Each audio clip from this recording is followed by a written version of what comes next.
Good morning, everyone, or good afternoon, depending on where you're following us. And thank you very much for joining us today in this virtual event. My name is Muhammad Khan, and I'm an analyst at the Global Initiative Against Transnational Organized Crime.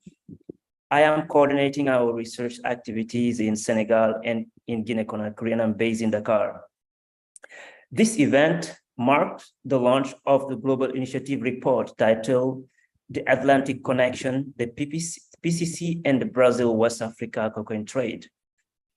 This research study is part of a broader research program supported by the German Federal Foreign Office titled Promoting Stabilization Through Crime-Sensitive Intervention in West Africa, which the GI-TOC has a privilege to implement.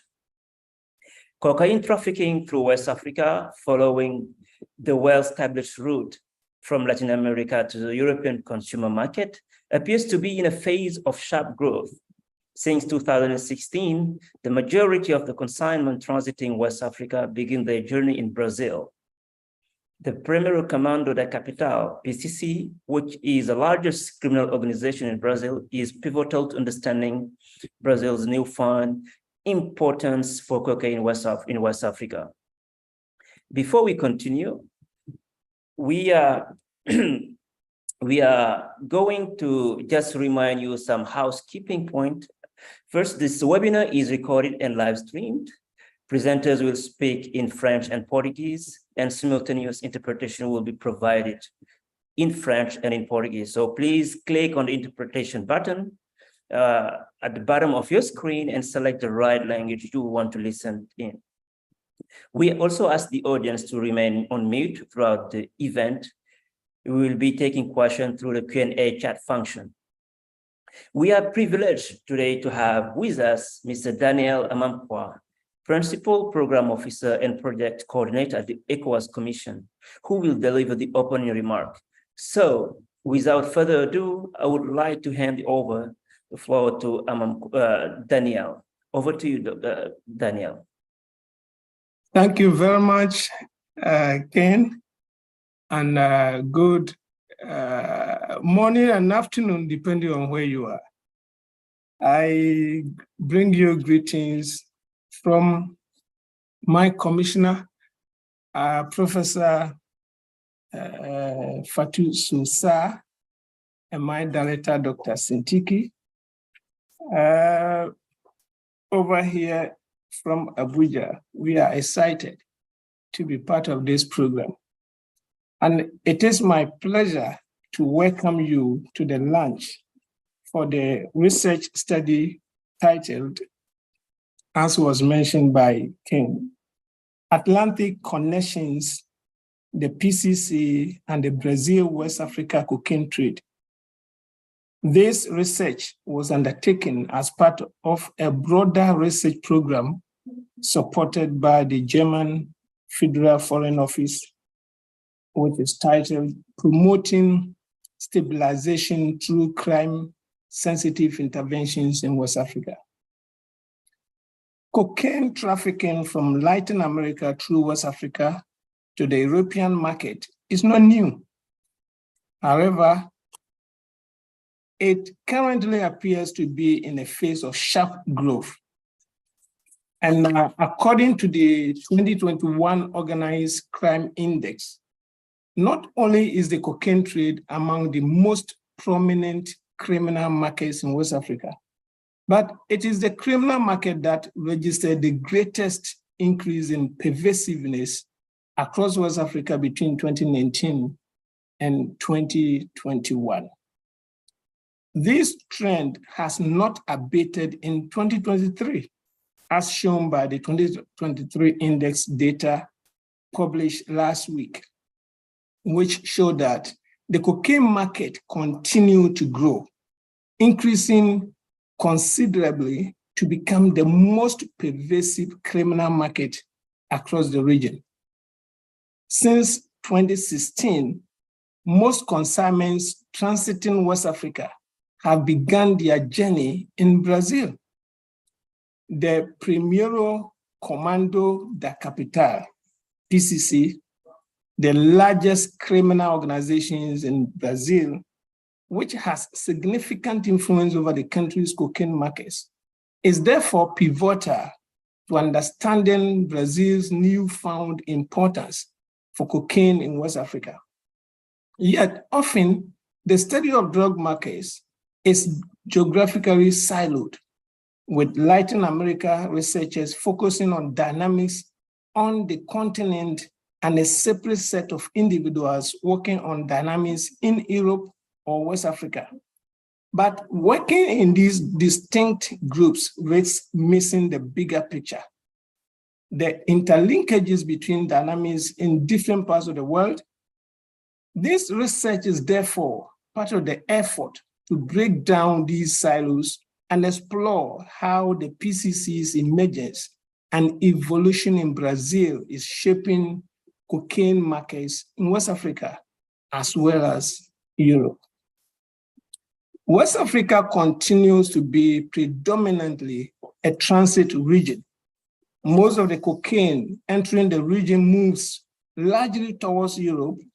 However, as with other regions, which originally played the role of transit hubs in international drug trafficking routes, this does not mean that the region is not impacted by these growing cocaine markets.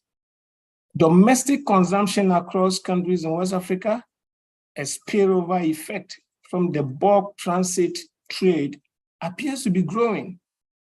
There are established crack and powder retail markets in countries across ECOWAS region, and there are limited services for problematic drug users to get help. And this is very worrisome for the West African region. Cocaine markets also have significant impacts on governance in West Africa. The high profit transit trade encourages the emergence of significant corruption, eroding the region's institutional capabilities. Now is the crucial moment to better understand the dynamics of West Africa's current escalating cocaine trade, and to provide regional policymakers with updated research and data in order to start moving towards evidence-based responses to drug markets in West Africa, which are centered on reducing harms to communities. We at the ECOWAS Commission are happy to join you in learning more about the findings of this study and engaging on this extremely important issue. I take this opportunity to thank the German Federal Foreign Office for their support and the Global Initiative Against Transnational Organized Crime, that is GI-TOC, for their immense contribution to finding solutions to the debilitating West African crime situation through research and other interventions. On this note, I thank all of you for your attention, and I wish all of us very good lunch. Thank you very much. Thank you, Mr. Daniel. It's once again a great, real honor to have you among us today. So to discuss the findings of the report, to shed the light on the flow of cocaine between Brazil and West Africa, and on the role of the PPC, which straddle various illicit supply chain, we are very excited to have today the three authors of this research report. It's about first Gabriel dos Santos Feltran. Gabriel is a research professor at CNRS and Sciences Po Paris. Gabriel is also an urban ethnographer. For the last 20 years, he studies the world of crime in Brazil, especially the most important criminal group in the country, which is the PCC. Gabriel dos Santos is also the author of The Entangled Crime, City Crime as Urban Fabric in Sao Paulo. We also have Isabella Viana Pino, who is a PhD candidate at the University of Sao Carlos in Brazil. Isabella Viana is a PhD candidate in sociology. She was a guest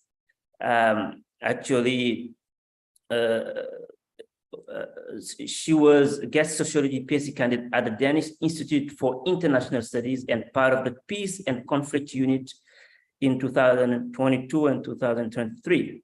Her research is based on ethnographic studies and contribute to debates about conflict, illegal market, criminal group mobilities, critical logistic, and infrastructures. And finally, we have Lucia Bird, the Director of West Africa Observatory of Illicit Economies of Global Initiative Against Transnational Organized Crime. Lucia has published extensively on a range of organized crime type, including human smuggling, human trafficking, drug trafficking, and cybercrime, with a focus on dynamics in Africa. Prior to joining the organization, Lucia has worked as a legal and policy advisor to the Planning and Development Department of the Punjab government, Pakistan. And before that, she held the same role at the Ministry of Finance. So without further ado, I'm going to give the floor to Gabriel, who will be the first presenter. Over to you, Gabriel.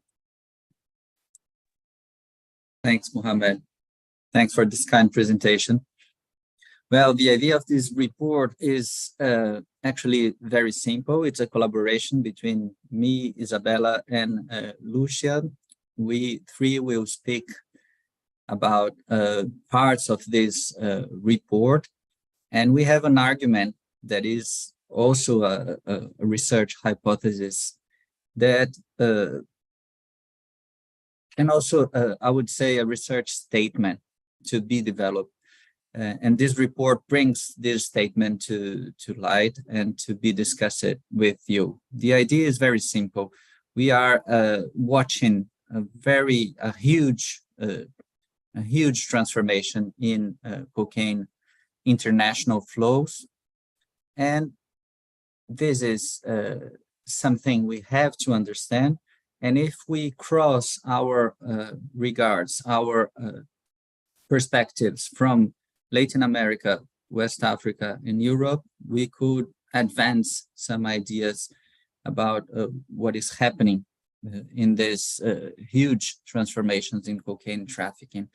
The first hypothesis we state is that the PCC has to do with this.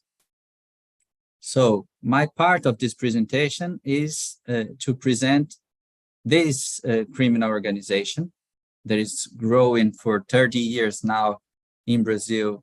And we can say that today the PCC has a global presence regulating different criminal markets.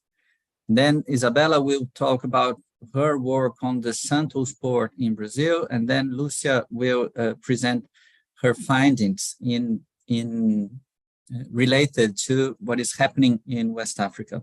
So I really like this type of work because we really learn a lot from the others, and I don't have to go to West Africa to do my own field work and to start from the beginning. I can really take advantage of what Lucia knows already, and I don't have to go to Santos to understand the port because Isabella is there working on that for a long time. So yeah, I'm really glad to see this report done. It was a pleasure really to work with them, with Lucia and Isabella, and now we have the possibility of discussing these findings with you. So next slide, please. Let me just introduce you to the report. As I say, we see this growing flow of cocaine between Brazil and West Africa. Of course, this cocaine, part of this cocaine flows to Europe as well. Brazil became the origin of seizures both in West Africa, in Europe, the leader origin of these seizures in both continents.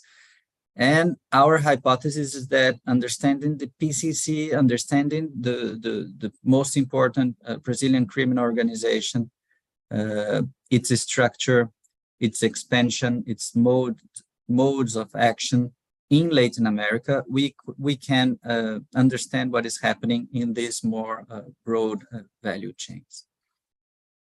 Next slide, please. So our methods, first, we are really trying to collaborate between different research projects we have undergoing now in our own research careers. So in my case and Isabella's case, we are working, really trying to do ethnography in these global value chains in illicit markets, especially stolen cars markets and cocaine markets. So trying to choose some critical spots in those chains, trying to have access to different sources of information about those chains. For example, if I go to the port, how could I know what is happening here in this specific port in West Africa or in Latin America or in Europe related to cocaine trafficking? Who knows what is happening?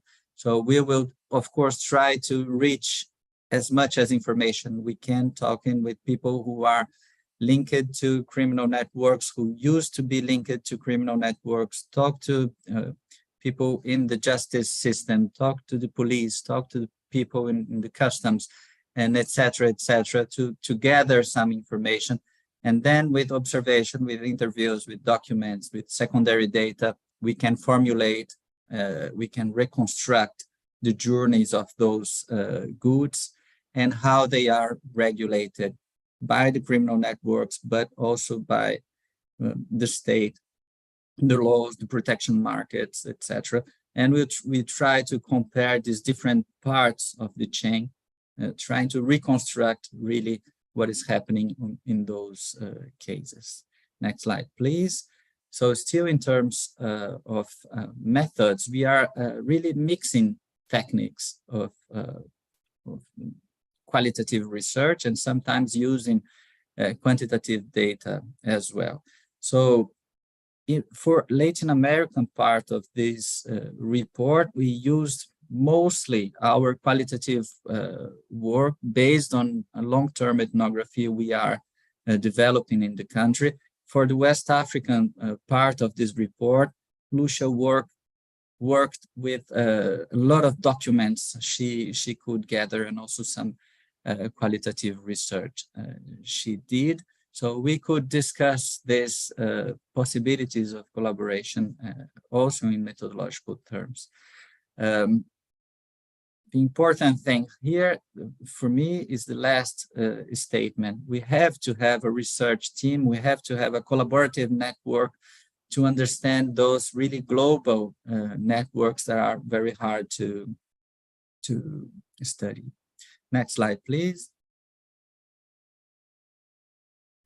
So my part of this presentation is to introduce you to the PCC, Primeiro Comando da Capital, the first commando of the capital. PCC is a criminal organization that was born in 1993 in a São Paulo state prison. It was a prison formed to host the most dangerous and undisciplined prisoners in the country, the most the state enemies, as they said.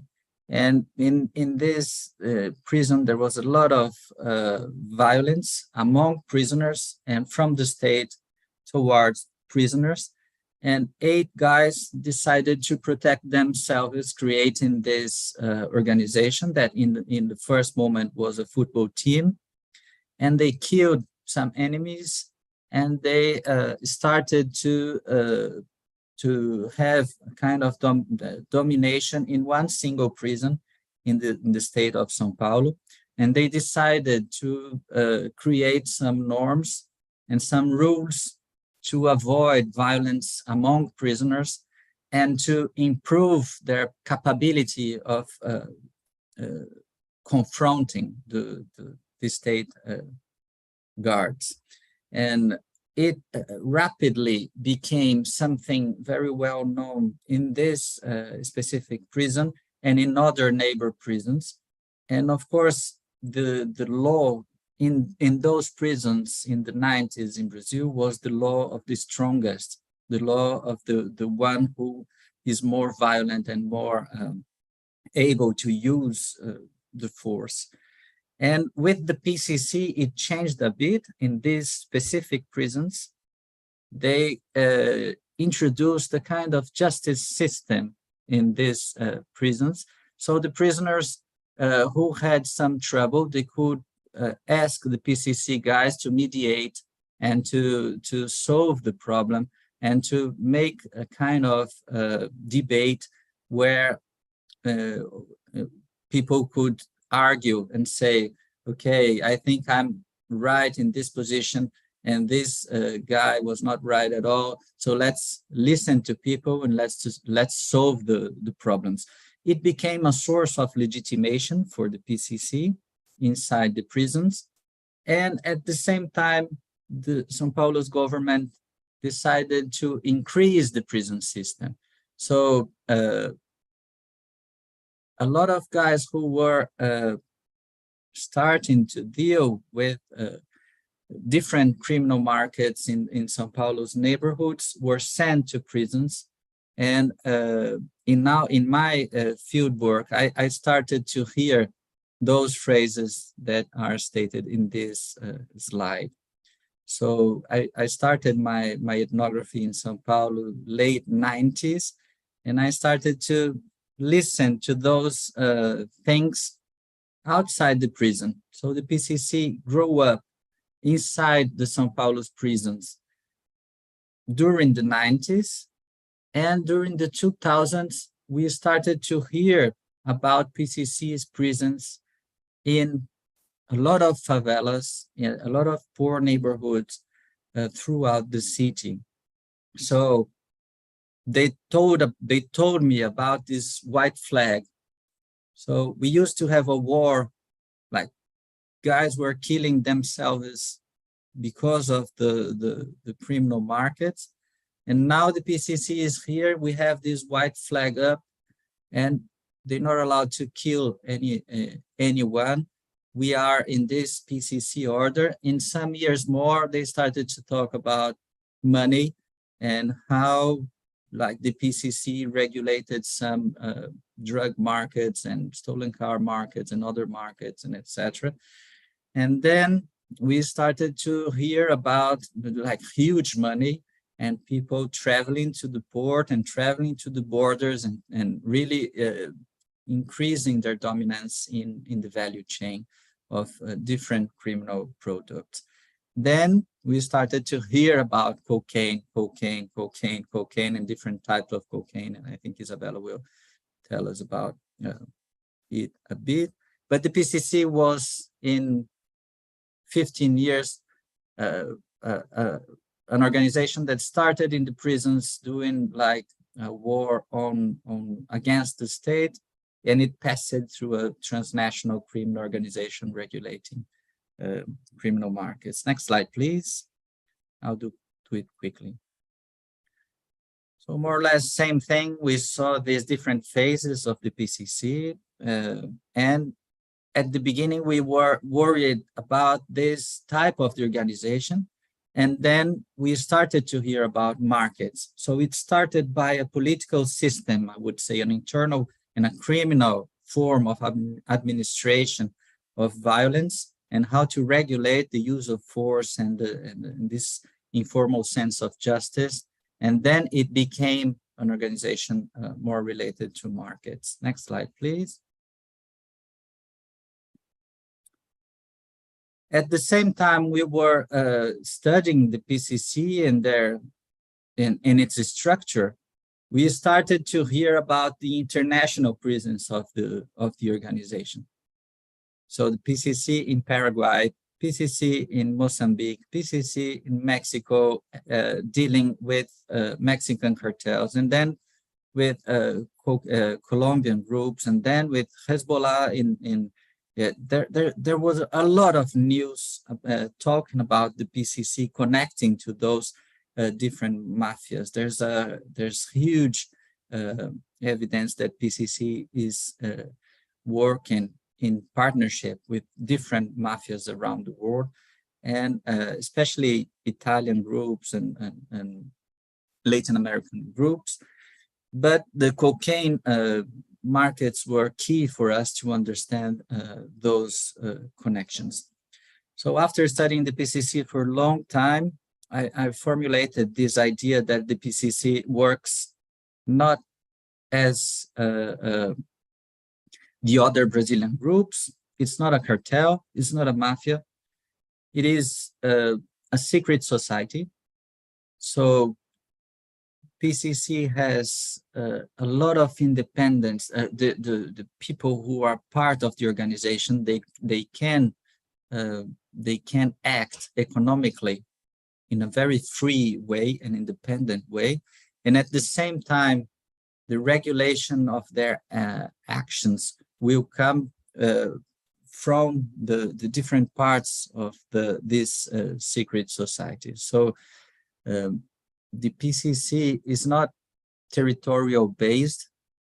It's not conquering territory from other criminal organizations. On the contrary, PCC is made to improve the capabilities of its entrepreneurs, and at the same time to provide self-help among them. So it's more or less a freemasonry of crime. So people have responsibilities in the organizations, but there's no such a thing as a pyramidal type of control, or it's not an army, it's not only an enterprise, a company. It is really a secret society that could have a lot of companies inside and a lot of different small groups using the force. It's very important to know that the PCC has a type of organization that depersonalizes the individual power. So people occupy positions in the organization, and if they are moved, they are arrested, they are killed, they are put in a more isolated situation. Someone will come to replace them, and the organization will continuously grow. Okay, and it's instrumentalizing all the security measures in Brazil, especially mass incarceration, because like average of incarcerated people, average age of incarcerated people in Brazil is 23 years old. So very young guys that are put in prisons that are already controlled by the PCC. So the PCC socializes those guys in those very specialized criminal networks, and it's growing and growing and growing using state investment as well. Okay. Next slide, please. PCC is producing always producing counter actions to the security measures. Okay, I won't talk about all this table, but we can come back to it if it's of interest afterwards. But it's important to understand that the PCC is really reacting to and using and instrumentalizing security policies that are done in Brazil to expand itself. Next slide, please. So after 2014 or 15, the cocaine value chain became very important for PCC members. We saw in many, we have a lot of evidence that cocaine became very special market for the PCC members. And we've been studying in our team the connection between the stolen car markets and the cocaine markets, especially in the borders of Brazil with Bolivia, Brazil, Paraguay, Brazil, Ecuador, no, not Ecuador, Brazil, Peru, Brazil, Bolivia, Brazil, Colombia, okay? So in those borders, we see more or less the same mechanisms. It's very profitable to use cars as currency to exchange by different products, cocaine, gold, logging, different marijuana for sure, cannabis, and electronic products, smuggled things, and etc. So In terms of cocaine, I've been doing this field work with Isabella in the Bolivian border. And at that time, only to have some calculations of the value of those things, one stolen Toyota Hilux that could be obtained with 10,000 reais, I mean, $2,000, you pay someone to steal a Toyota Hilux for you, and you can exchange this for 5 kilos of cocaine. Okay, cocaine for export, not base paste, but hydrochloride. Next slide, please. Only to have some calculations. So it allows the PCC to expand. I would say that 2014, 2016 is a very critical period for this expansion because of the control of the Santos port. Next slide, please. In this moment, we see how the seizures of cocaine change all over the world, but especially in Europe. It means that something is happening in the market, and it's the same time we have by qualitative research the finding that the PCC is controlling Santos port at that time, as Isabella will say. Next slide, please. The purity of cocaine seized in Europe also, in this case, is France, is also increasing, which means that we are probably changing some value chains that are arriving in Europe at the same time. So a lot of evidence that something is happening in this chain, and our hypothesis that the PCC is part of it. Next slide, please. So different routes. It's not actually, we don't talk about routes anymore because they are using infrastructure in commercial maritime lines. So we are talking about different types of commerce and different origins for this cocaine and different points of arrival of this cocaine as well in West Africa, in Europe. We see a spread of these origins after 2014-15 in Brazil, a lot of conflicts in the northeast part of the country, in the northern part of the country as well, not only in São Paulo. I mean, the PCC expanded throughout Latin America, and it was possible to use a lot of ports, airports, and other infrastructure to send cocaine to different parts of the world. Next slide, please.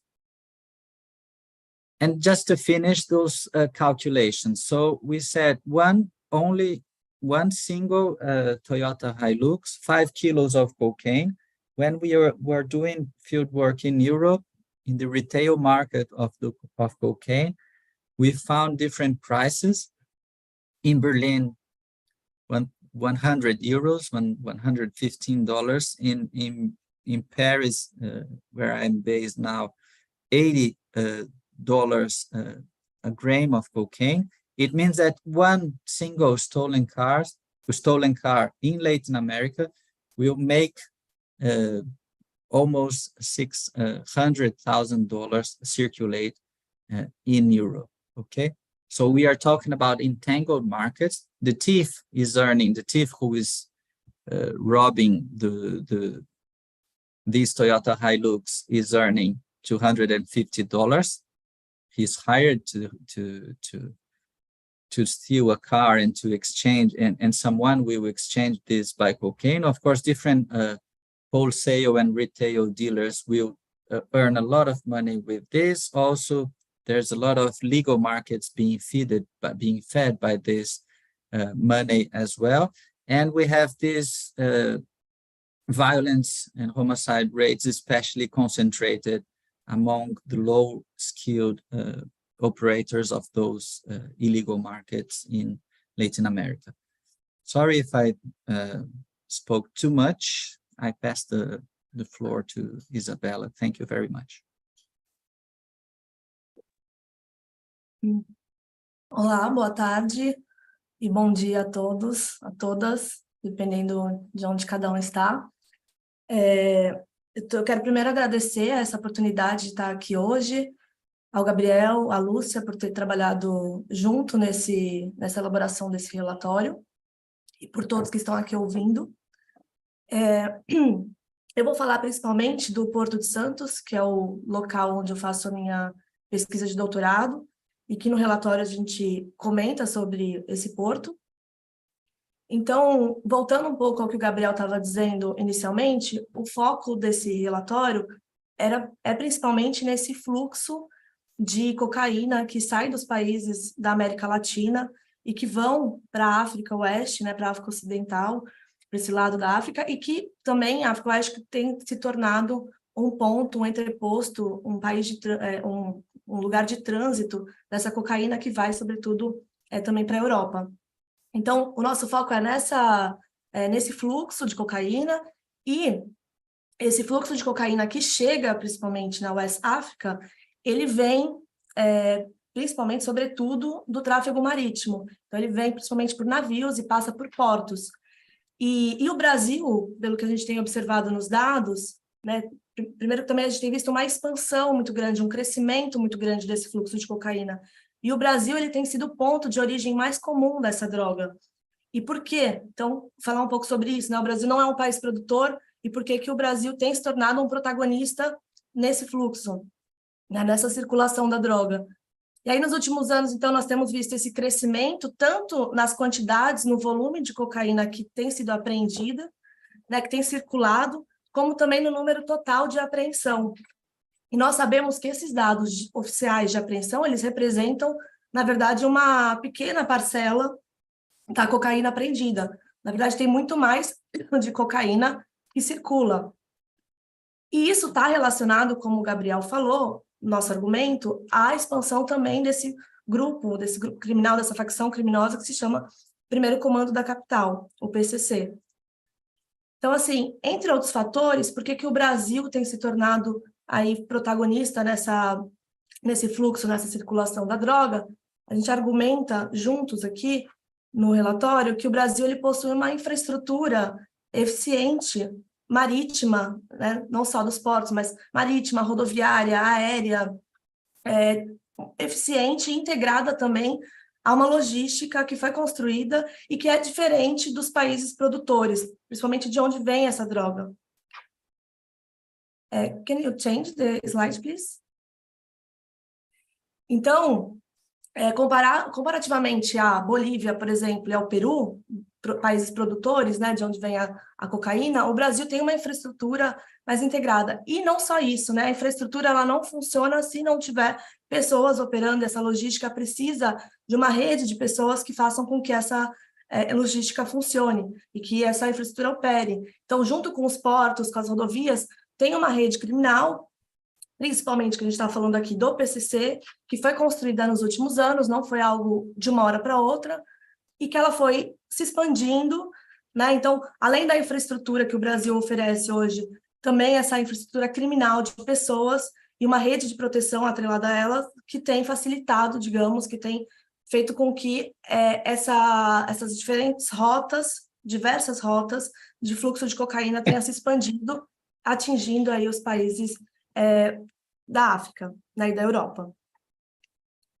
Bom, e por que o Porto de Santos, esse que a gente trata especificamente no relatório, por que ele é fundamental? Por que ele tem uma centralidade comparada aos outros no Brasil?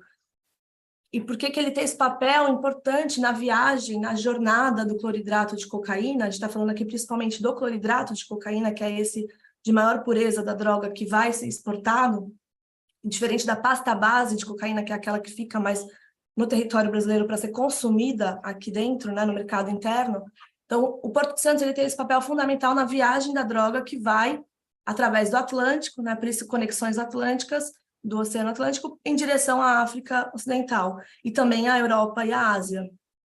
E o Porto de Santos, ele é o local que mais tem apreensões de cocaína no Brasil.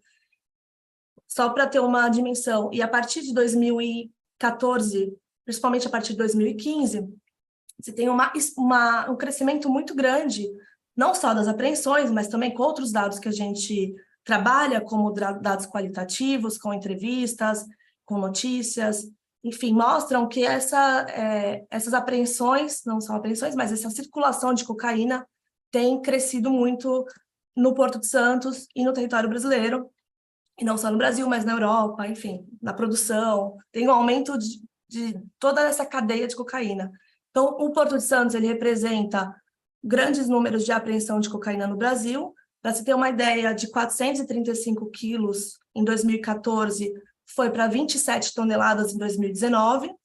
E a cada ano, nós temos observado que o Porto de Santos ele representa mais da metade da cocaína apreendida em todo o Brasil. Então, ele é fundamental nesses dados de apreensão da droga, mas, além disso, eu vou mostrar aqui alguns outros pontos que revelam por que ele também é central. E nós sabemos que esses dados, como eu já falei anteriormente, eles representam uma pequena parcela da cocaína que circula. Next slide, please. Em termos de movimentação de cargas, né, quando a gente olha para o ranking que existe entre os portos, os maiores portos do mundo, o Porto de Santos ele está entre os 40 do mundo e de circulação de droga, mas ele é o segundo na América Latina, atrás apenas do Panamá. E isso às vezes também se transforma, às vezes o Porto de Santos fica na primeira posição. E ele é o primeiro do hemisfério sul, né, tirando o colo de Panamá, ele é o primeiro do hemisfério sul em termos de movimentação de cargas. Isso que significa o quê? Que, por exemplo, uma média de 9.000 contêineres circulando diariamente, por dia, no Porto de Santos. Isso representa uma enorme dificuldade para as forças de segurança controlarem esses fluxos e, por outro lado, para aqueles, né, por exemplo, para quem está envolvido nessa atividade de tentar embarcar a cocaína, as pessoas envolvidas no PCC, por exemplo, é um facilitador, porque existe toda essa dificuldade de controle no Porto de Santos, dado a enorme quantidade de mercadoria circulando diariamente. Outro ponto fundamental também é a própria posição estratégica desse porto, geográfica, que está muito próximo de São Paulo, né, a maior metrópole do país, não só da cidade de São Paulo, mas de toda a grande São Paulo, de todo um parque industrial que existe, e com conexões entre rodovias, ferrovias, com outros territórios no Brasil, outros estados, outras cidades. Então, tem a questão própria da posição geográfica, por ser um porto muito exportador de commodities, então tem um fluxo muito grande de exportação para a Europa, para a África. E tudo isso é estudado claramente para as pessoas envolvidas no PCC, para olhar, né, quais os fluxos, quais navios. Então, tudo isso é importante de ser pontuado aqui, da relevância e da centralidade do Porto de Santos.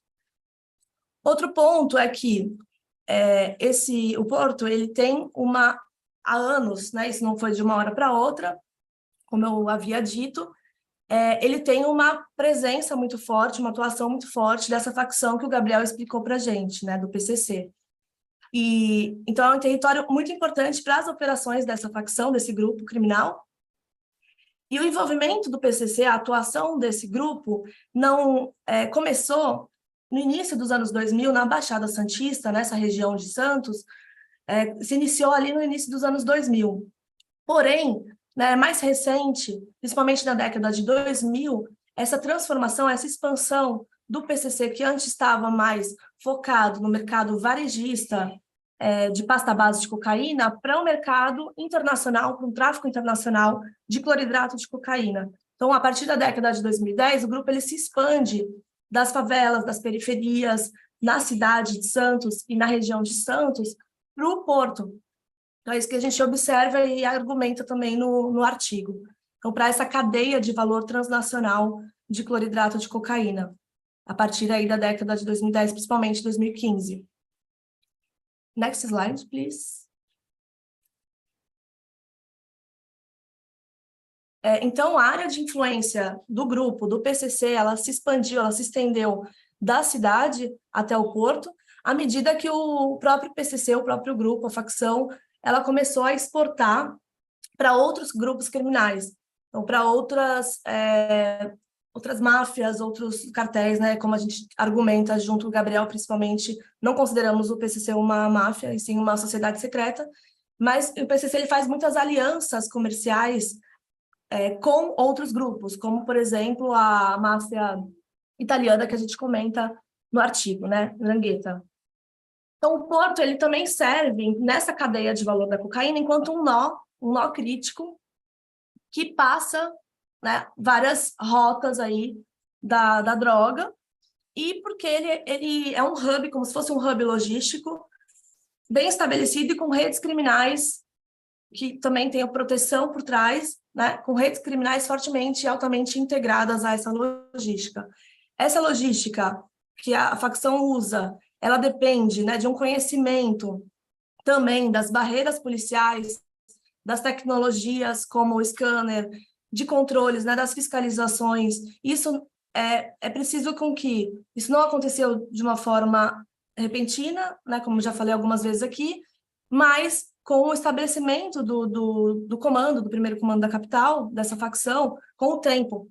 Então, além do conhecimento logístico, também é preciso ter conhecimento de pessoas, é preciso fazer alianças também com pessoas que trabalham, com trabalhadores portuários, com pessoas da própria segurança. É preciso ter informações, acesso às informações, como quais fluxos de navios, especificamente qual navio vai partir, qual container, onde colocar droga, etc. E isso precisa de uma certa rede de apoio que não necessariamente é uma pessoa envolvida e batizada dentro da facção, mas que colabora de alguma forma, que recebe algum dinheiro com isso.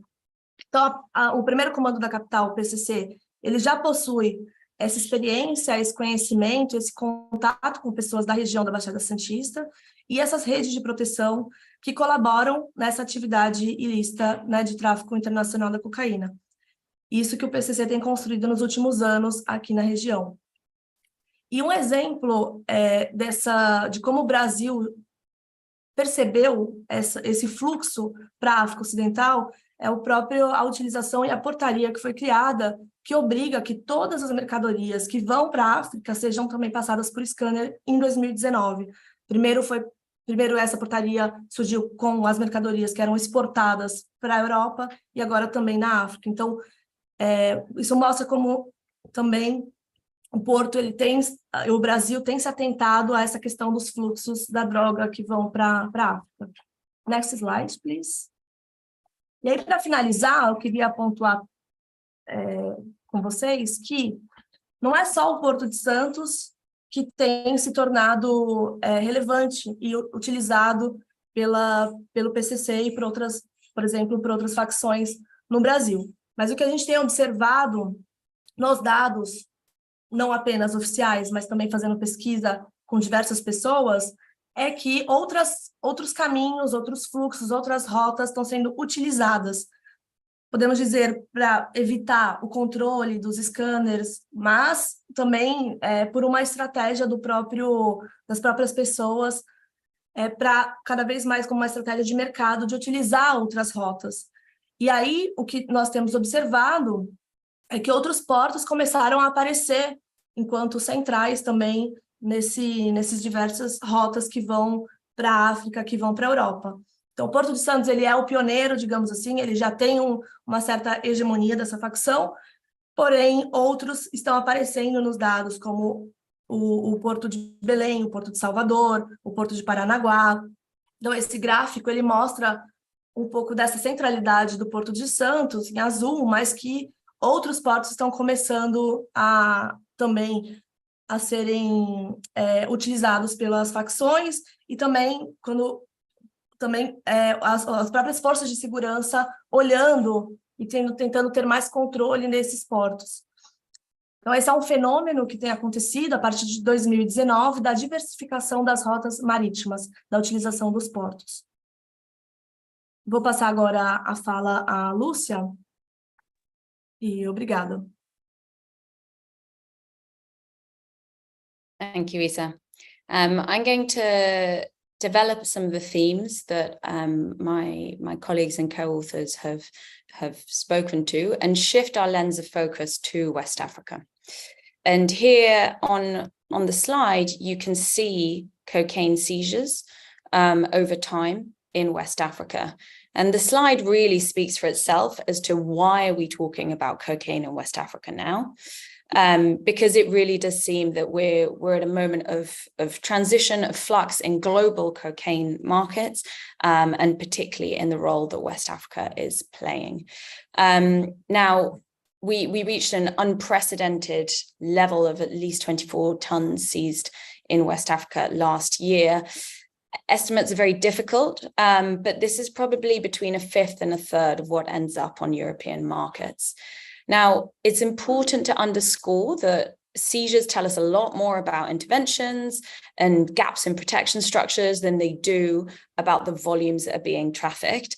But there are a number of other retail and supply side indicators that support the overall analysis of the fact that the global cocaine trade is expanding, as is the trade within West Africa itself.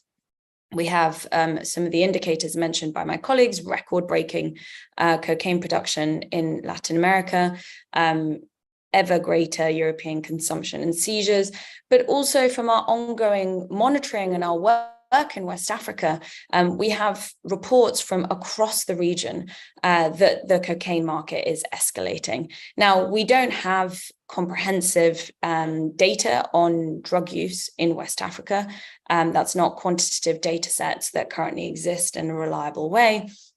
But from our ongoing monitoring of dynamics, speaking to a very wide range of stakeholders, the vast majority point to an increase and drug use increasing in these areas, including of crack. And we see established crack markets developed once the market for powder has been around for a little while.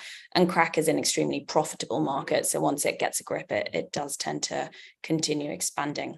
Next slide, please. So the vast majority of cocaine enters West Africa by sea, with a significant proportion then exiting the region by sea again towards Europe. But we also see cocaine moving overland from coastal entry points in West Africa towards Europe, as well as being broken up into smaller shipments and moved on by air. Here on the slide, you can see an element of the findings of the West Africa Observatory's hotspot mapping, where we mapped 280 hotspots of illicit economies across West Africa, and we identified major criminal markets in each hotspot and assessed their intersection with instability and conflict. And here really picks out the importance of the seaport infrastructure in moving illicit economies, not only within and across the region, but globally. And while some ports have come more on the radar than others, it's really important to emphasize, as Gabriele said, that redundancy is a key element of the operations of traffickers. And so we see networks moving between different ports, and not just ports, but leveraging porous coastlines more generally, transshipping from motherships offshore and bringing on shipments across the coast in slightly smaller non-containerized volumes. Next slide, please. And again, we see the map that you saw previously, but shifting our focus now across to the West African region. And to underscore, as was said by Daniel, Mr. Amankwa of the ECOWAS Commission, that for a very long time, the focus has been on West Africa as a transit point. But that really obscures the enormous impacts that the cocaine trade has on the region itself, not just in terms of drug consumption, which is growing, as I noted, but also in terms of governance. And at the moment, West Africa is really seeing a crisis of state legitimacy. We've seen a record-breaking number of coups, as well as a number of non-state armed groups operating across the region. So really, we cannot afford to have damage to state legitimacy in the region. If I can ask that everybody remains on mute, please, to help the sound quality, that would be great. Thank you. Next slide, please. As we've heard, one of the most striking features of the PCC has been its ability to create both ad hoc and structured business partnerships with other Brazilian groups and with foreign criminal networks. And the PCC has forged really important deals with other major criminal players, as we've mentioned, including West European mafias, to facilitate exports into Europe, including via West Africa.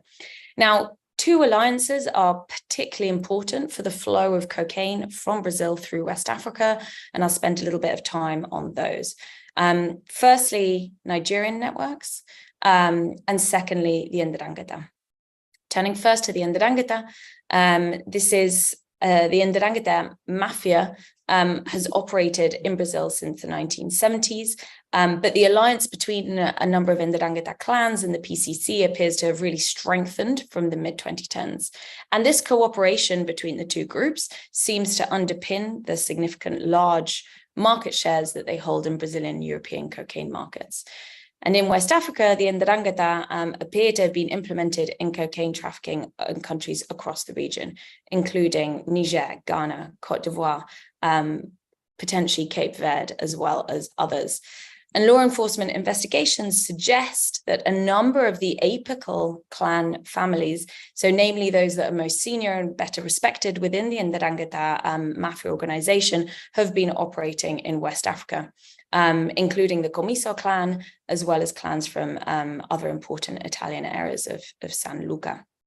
And what we typically see from apical and Ndrangheta families in their strategies elsewhere that have been explored in greater depth is that they embed in regions over the long term, and they engage in activities beyond purely cocaine trafficking, including money laundering, as well as engagement in other illicit economies. And we have growing indications that this is also the case in West Africa. Existing evidence points to Cote d'Ivoire as a Ndrangheta stronghold in West Africa, both as a transit point for cocaine, but also as a money laundering hub and a key node in establishment. And we've seen, for example, indications that there has been a level of engagement and infiltration with the construction sector, which is very much in line with Ndrangheta strategies elsewhere. For example, the spaghetti case of 2018, where we saw a ton of cocaine seized at Santos port, hidden in a consignment of heavy machinery destined for the construction sector, due to be exported to a company in Abidjan.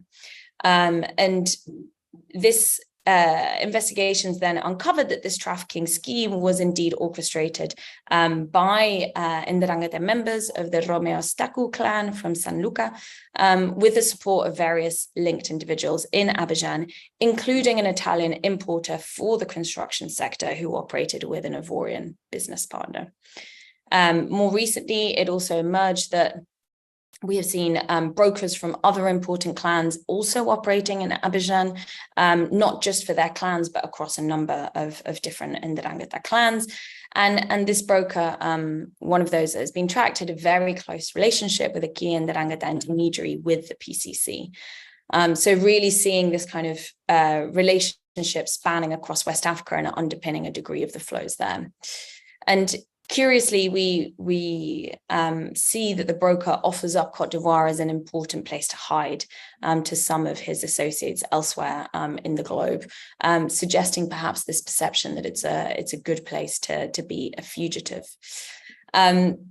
Now, that's not to suggest that it's only the Ndrangheta or the PCC that are important for West Africa's cocaine trade, not at all.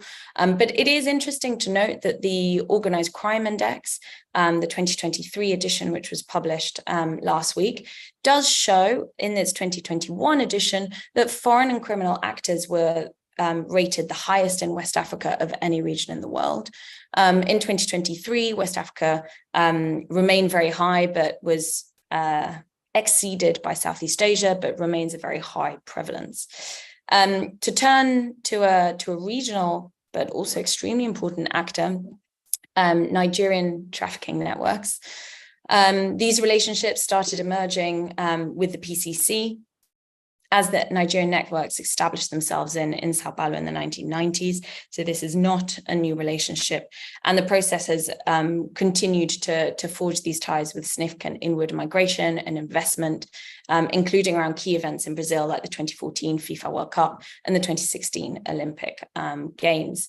And we saw the arrest of two Nigerian nationals in 2020, along with a key PCC ally, Gilberto dos Santos, in Maputo, Mozambique, again showing this relationship between the PCC and Nigerian networks. We've also seen Nigerian nationals being the most common foreign drug mules arrested in Brazil every year since 2018, and they are the single most prominent foreign criminal actor identified across West African countries by the Organized Crime Index. And in contrast to how we see the presence of the Ndrangheta or some other European criminal networks in the cocaine value chain, we really see the presence of Nigerian networks across the cocaine value chain in West Africa. We know that they are extremely active on air trafficking flows. They have been associated with a number of maritime transits also, although perhaps less prominently than by air. But we also see Nigerian networks kind of owning drug use houses in various urban settings, dealing at a very small scale, as well as being involved in wholesale distribution, so at every stage in that cocaine market. By contrast, it's worth noting that we did look for evidence of PCC attempts to establish physically within West Africa, with the help of a broad network of researchers and journalists. So far, we have not found many indications that this has been the case. Of course, this is not conclusive. It's a wide geography, and criminal networks are very skilled at hiding. But thus far, it does seem to be that the PCC is predominantly operating through key alliances rather than seeking physical establishment. Next slide, please. Looking a little bit at implications, just to wrap up here. Firstly, that while we recognize that West Africa continues to play an important role as a transit point in international trafficking routes, we must not ignore the impacts of the escalating cocaine trade within West Africa itself. And the two most prominent angles for that being around governance, the implications that has for stability, as well as for drug consumption. Secondly, we need to consider within West Africa, Latin America, and more broadly, the role of drug policies in strengthening criminal networks. So, for example, as Gabriel touched on, the role of Brazil's approach to imprisonment in the evolution and strengthening of the PCC. Now, a number of countries in West Africa are currently considering or have recently enacted reform to drug policies. And this is really promising to see a move away from considering incarceration as the only option to dealing with drug consumption or petty drug offences. And finally, a key point that speaks to the power of the PCC very specifically, that challenging the PCC's local legitimacy in its strongholds in Sao Paulo and Brazil is key to weakening the organization and halting transnational expansion.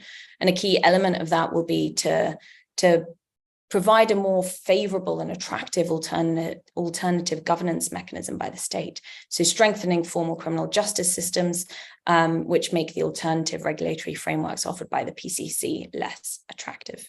Next slide, please.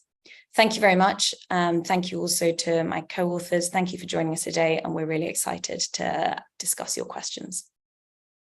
Thank you very much, Lucia. Thank you to you also, Gabriel and Isabella, for this fascinating presentation. It's clear now that the PCC has tremendously evolved over the years and has also played and continues to play a prominent role in the global drug supply chain.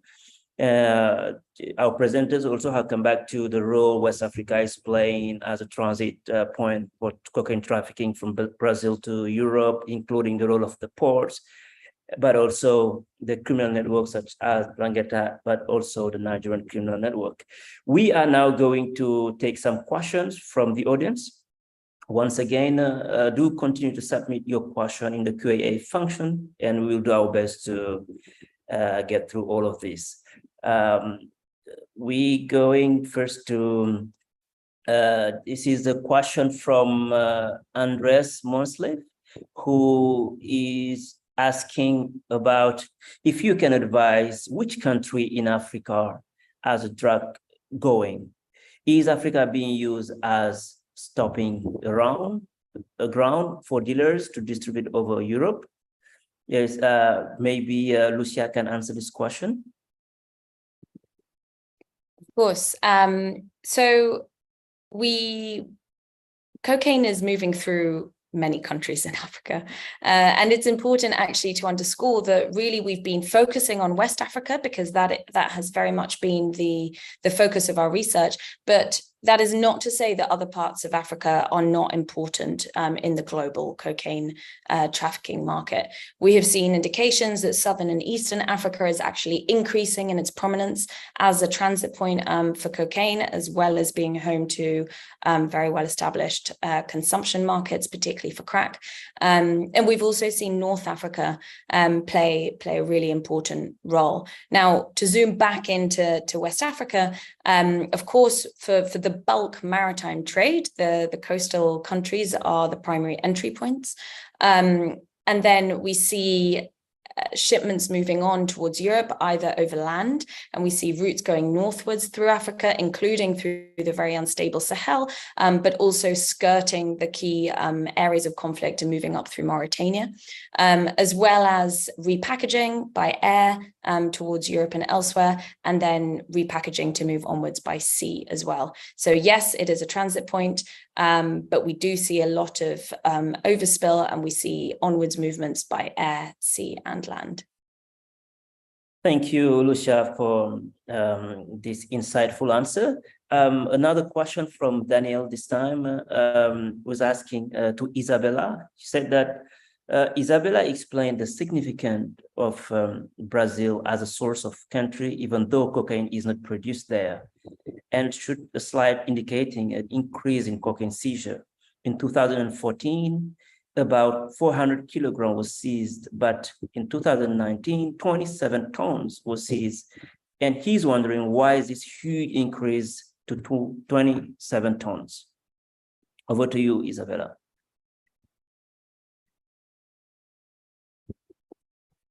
Obrigada pela pergunta, muito importante. Eu acho que é difícil dizer, assim, o nosso relatório ele aponta algumas razões para esse aumento, e nós temos esse argumento de que está relacionado principalmente a esse papel do PCC, da facção do primeiro comando da capital. Porém, a gente tem que olhar com cuidado e atentamente para esses dados, porque, às vezes, colocar um scanner, por exemplo, colocar uma tecnologia faz com que esses dados aumentem, né, exponencialmente. Mas cruzar diversas fontes de dados, como entrevistas, notícias, relatórios que nós lemos um monte, né, de institucionais, tem apontado, na verdade, esse crescimento não só nas apreensões, e sim na circulação mesmo da droga, no mercado, uma expansão e um crescimento da circulação da cocaína nas fronteiras, nos portos. Então, esse aumento, assim, não dá para dizer uma razão desse aumento, não podemos afirmar que só existe esse dado, né, de 400, como a gente estava falando aqui, do Porto de Santos, que antes, em 2014, eram 400 quilos de droga apreendidas, e agora 27 toneladas, é um aumento exponencial. Mas o que as pessoas estão nos dizendo, nossos interlocutores de pesquisa, é porque teve essa mudança de foco dentro, por exemplo, da própria facção do PCC, que começou a olhar muito mais e a focar muito mais nesse tráfico internacional de cloridrato, de cocaína, do que no mercado varejista de pasta base, no mercado nacional. Então, podemos apontar em algumas questões, mas o nosso argumento aqui, junto com o Gabriel e no relatório, é que o PCC tem grande participação nisso, nesse crescimento da circulação da cocaína. Não sei se eu te respondi bem, mas basicamente é isso. Thank you, Isabella. As we are answering these few questions, we're receiving more, which is very good. So we're going to take a group of 3 questions this time. This is from an anonymous audience participant who is asking, how are these criminals using the cyber world? Do they have hacking unit? Do they use the internet for propaganda or something similar? The second question is comes from Regine Snodberg. Question is asked to Gabriel specifically. I'm doing a research on the evolution of PPC and the CV. Role in controlling the port of Santos. I would like to hear a bit more about what control means. Do this ID also take into account that other cocaine brokers, such as Cabenza, Branca, and Major Carvalho, act in an apparently independent way in the port? And the second question also from Regine is in Portuguese. I think Isabella will be able to definitely read it and answer to her directly. Over to you, Isabella.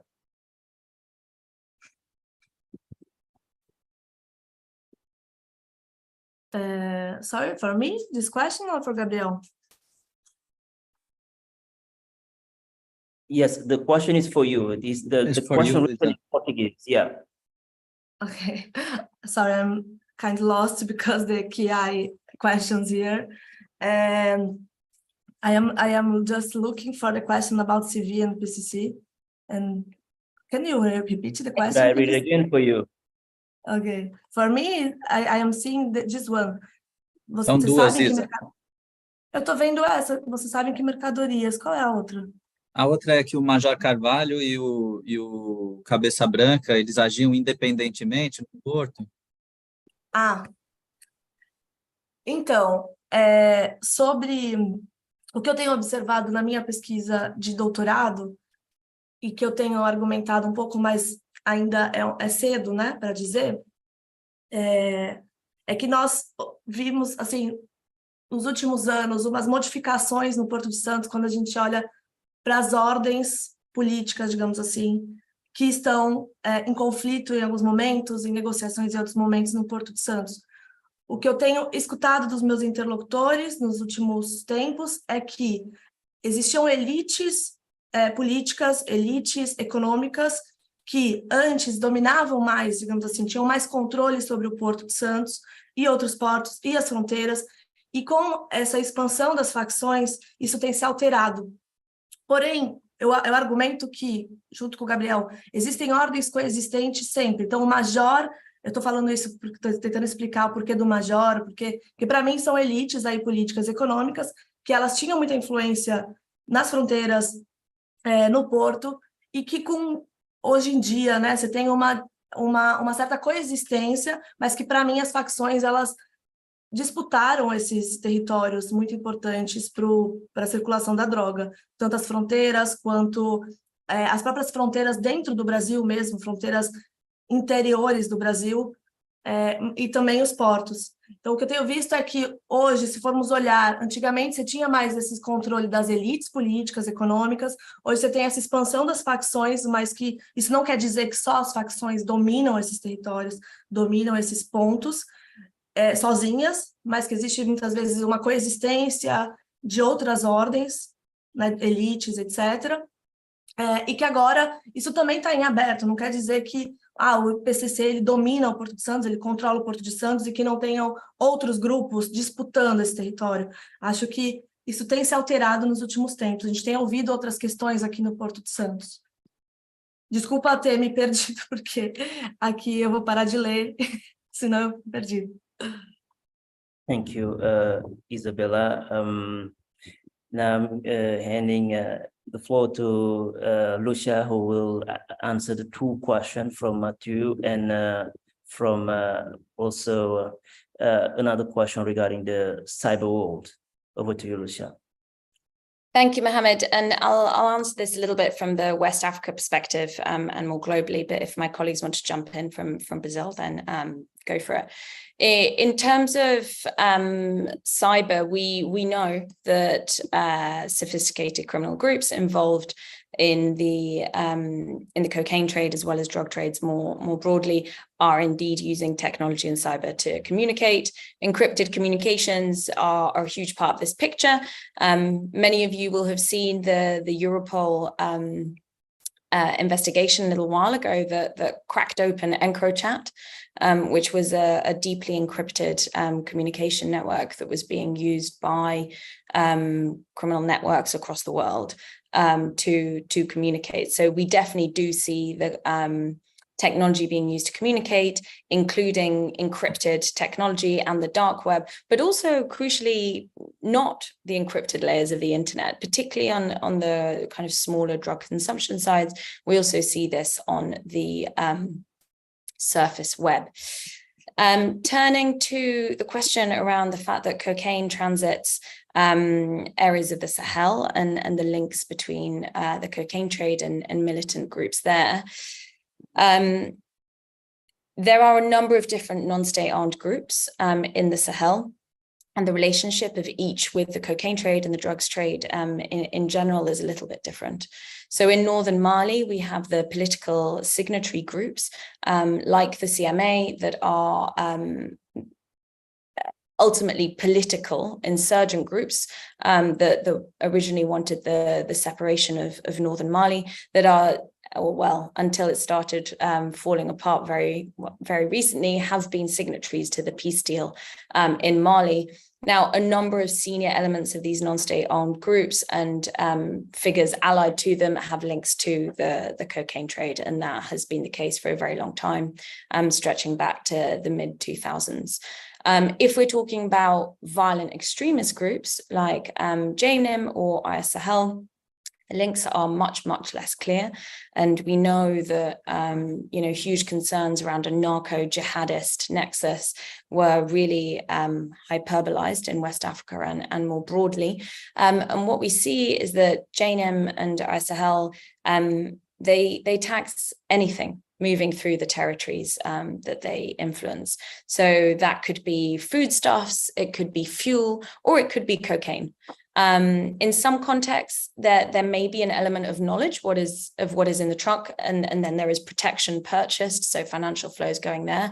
But sometimes it might also be levied on the movement of vehicles and goods without necessarily a pre-existing and in-depth knowledge of what is in there. So yes, money from the cocaine trade definitely flows to non-state armed groups operating in the Sahel. The political non-state armed groups are far more directly involved than the violent extremist groups. Thank you. Thank you. Unless maybe Gabriela or have to provide some answers, we can move to maybe additional question from the participants. This question is addressed to the authors. It's first thanking and congratulating for the excellent work, saying, I wonder if you could please specifically address the role of corruption in facilitating and protecting the PCC's activities and in the cocaine value chain in particular. I'm especially interested in the role of more senior level corruption in granting a measure of political, judicial, or law enforcement top cover, as well as more routine facilitation of trafficking. We also have another question asking, did you look into European ladies being used by West African males in collaboration with PPC to traffic cocaine directly from Brazil to Europe? In recent time, many ladies have been caught at European port in connection to this. Should I maybe start with Lucia, then go to Gabriel? I think Gabriel is a much better position to talk about the PCC and corruption in Brazil. So I'll hand over Gabriel and jump in with additional points. I mean, maybe you can talk about ladies being used as mule, then Gabriel can talk about the PCC.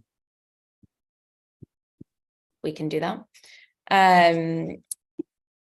So across all our research, and it's a really important and key question, we make sure to mainstream gender as part of our research approach, and try and consider the different roles of men and women, both within criminal organizations and also in terms of how they're impacted by illicit economies.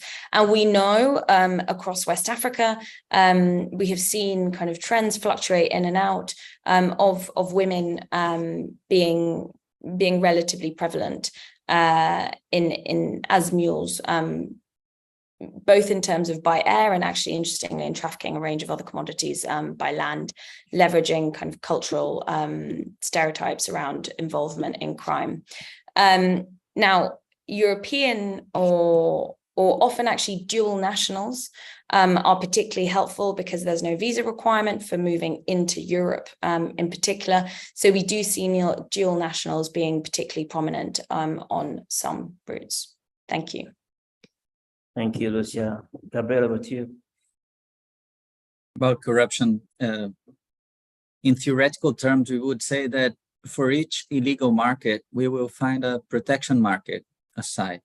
So this, what is normally called corruption, is actually a very structured market of protection. So the guys who are being paid, guys from the police, from the customs, from the different operators in the chain, they are part of this protection market. And of course, the state officers that are paid in different positions to tolerate or to allow these markets are considered for us part of their of the operation of those markets.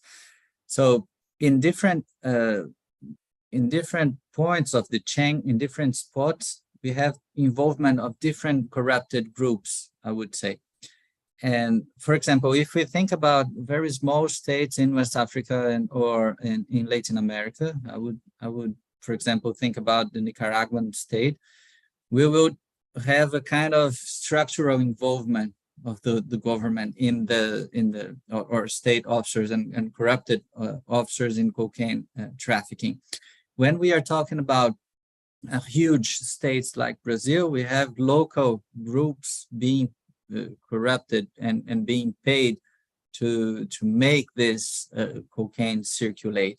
So what is important for me to think about the PCC is that the PCC does not accept policemen or people who are part of the system, as they say, as baptized people that are part of the organization. The organization considers itself against the state and against the system, and for this reason, they do not consider themselves allied of the people that they have to pay to make the cocaine circulate or to make other goods circulate. So in their framework, we have to pay a lot of people to have this market operating, but we have some alliances, and it's very different to pay the police and to be allied with the police. First, and second thing that is important to think about these payments, this market of protection that is understood as corruption by media and etc., is that it's always there. In European countries, in African countries, in Latin American countries, with stolen cars, with cocaine, with cannabis, etc., etc., etc. So it is part of the operation of the illicit markets anywhere in the world. And of course, the levels of involvement of the police officers and etc. are different. We used to have Brazilian elites linked to very high political positions in the countryside and etc., operating these cocaine markets. And then we passed to this PCC and CV era that is much more related to people who came from very poor background, who came from the prisons especially. And of course, they now operate huge amount of money, so they became part of those guys, become local elites and can have connections with parts of the local elites in our countries as well. So we look at this in a more systemic way, I would say. It's always there, and it has to be considered part of our investigation all the time. It's not a deviation. It is part of it for us in sociological terms. Of course, it is a deviation in legal terms, but in sociological terms, it is considered, it's supposed to be there because it's always there. Thank you, Gabriel. We probably going to take the last set of questions as we're running out of time right now. This question is coming from an anonymous participant who is asking about if you have any idea about the price being offered to narcotics, and is it Colombian, Peruvian, and Bolivia that the many suppliers of the PCC come from? We also have another question from Maria, asking it to Isabella this time, saying, is your study considering the inefficiency of the Federal Police Department in managing Brazilian borders, land, air, and port? Furthermore, is there consideration of the Brazilian government's fragile migration policies, which allow immigrants to become target of corruption for international drug trafficking? To become target of corruption for international drug trafficking and entry into organized crime. Have you also considered African terrorist organization? And another question also from Maria, why does a group of researchers consider the PCC a secret society if the cartel has strong markers of narco culture, tattoo, music, its own rich and public method of demonstrating its violence, such as dumping bodies in public areas? And lastly, a question from Moisen. What lies ahead as an easier, less risk, with less law enforcement and profitable focus product that we should be prepared for that might replace cocaine, synthetic drug, for instance? We may be starting from, we're starting with Maria. Isabella, I'm sorry. Ok. Posso começar com a pergunta da Mara, né? Então, ela pergunta se eu considero a ineficiência da polícia e também fragilidade, né, de políticas migratórias, etc., se eu bem entendi. E falando um pouco sobre isso, Mara, obrigada pela pergunta. Eu considero assim, olhando para o Porto especificamente, pelo que também assim, faço pesquisa não só com pessoas que já foram no passado envolvidas em alguma prática ilícita, alguma atividade ilícita, etc., com pessoas que já foram presas e hoje em dia não fazem mais, não participam mais. Também escutamos muitas nas nossas pesquisas as próprias pessoas que trabalham nas forças de segurança, na alfândega, policiais. Então, a gente também escuta o lado deles, né, vamos dizer assim, e também não considero que existem dois lados opostos, mas, na verdade, é muito mais complexo do que isso, como se fosse uma coisa polícia e ladrão. Não, as coisas são muito mais complexas quando a gente estuda mercados ilegais. Então, nossas pesquisas, elas estão olhando para os diferentes lados.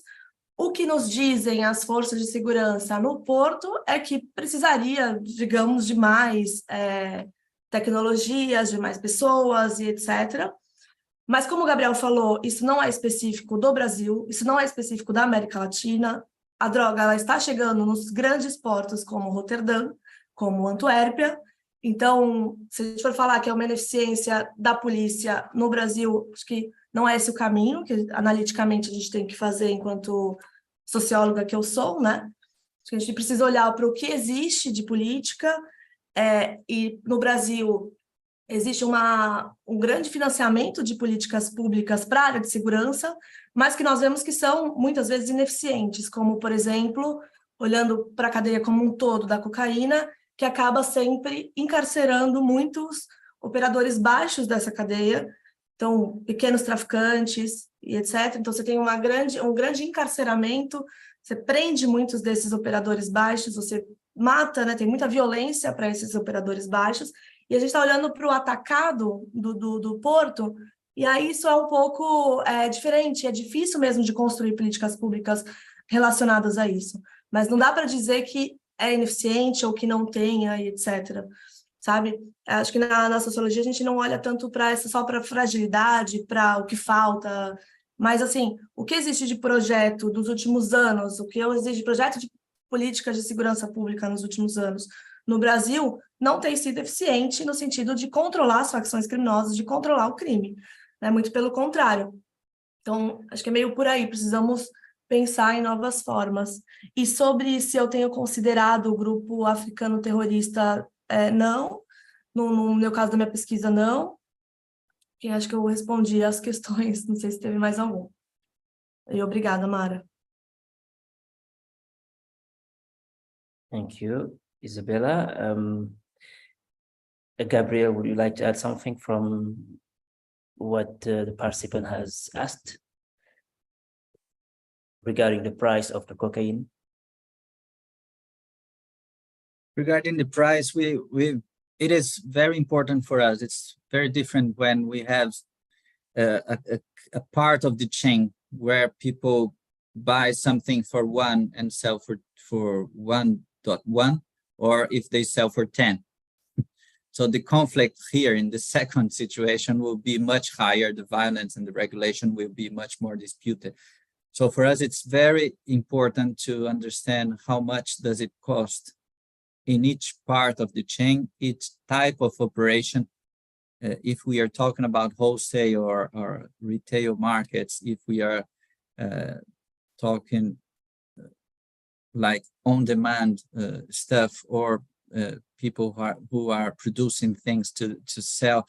So the structure of the market is very important, and we are really trying to understand how much does cocaine and different types of cocaine cost in different parts of this chain. It varies a lot, so there's no previous standard. It depends on the negotiation. Of course, we have some average prices in different positions of the chain, so we can see like the cocaine being sold by $1 in Colombia and for $100 in Northern Europe. But of course, it depends a lot on which type of negotiation it is inscribed. But it's truly important for us, and also to understand the decrease of prices in Europe for the last 10 years that would be linked to this increase of offer coming from Latin America. Thanks you, a lot, Gabriel. for the question. Thank you. Thanks for this very insightful. Lucia, maybe if you want to add some word, or yes. I'll be brief as I know we're over time, but I think it's important to engage with the question around synthetic drugs. Not the main focus of this particular research, but certainly a research focus and something that we're all extremely aware of.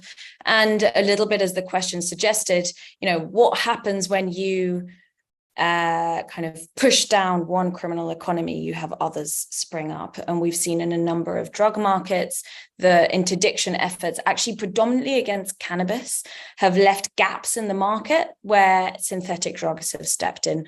For example, in Mauritius, with the synthetic cannabinoid market known as shamik, which is now extremely common. And in West Africa, as well as Africa as a whole, we're extremely concerned about an increasingly wide range of synthetic drugs getting a hold in a number of different drug markets. I don't think we're going to see the cocaine trade disappear anytime soon. As we have been discussing, it's actually expanding on a global basis, and we have not yet come up with response frameworks that seem to make a significant dent in this expansion. But we should definitely be very well aware of the hugely profitable synthetic drug markets that are expanding globally, including in West Africa, and that we know very little about, partly because of limited testing capabilities in many regions of the world. So a really important point to flag, something that we are considering and will be publishing more research on soon, and definitely part of the broader picture on drugs. Thank you very much. Thank you very much, Lucia. I'm afraid if, unless we don't have any, one of our maybe authors, unless you want to add something, I'm afraid we will have to close this session here as we run largely out of time. So thank you once again, dear colleague, for your thoughtful answers, for taking actively part into providing a clear answer to participants. Thanks also, of course, to all participants for asking a very insightful and relevant question. Thank you again to Daniel for accepting to deliver an opening remark. Do keep following us on our different platforms, Twitter, LinkedIn, and subscribe to our new newsletters to have the latest reports that the GI has produced. Thanks again for taking part of this event. Looking forward to see you very soon. Have a nice day. Bye. Thanks, all of you, Thank you. interpreters, Mohammed, Daniel. Thank you very much, all of you.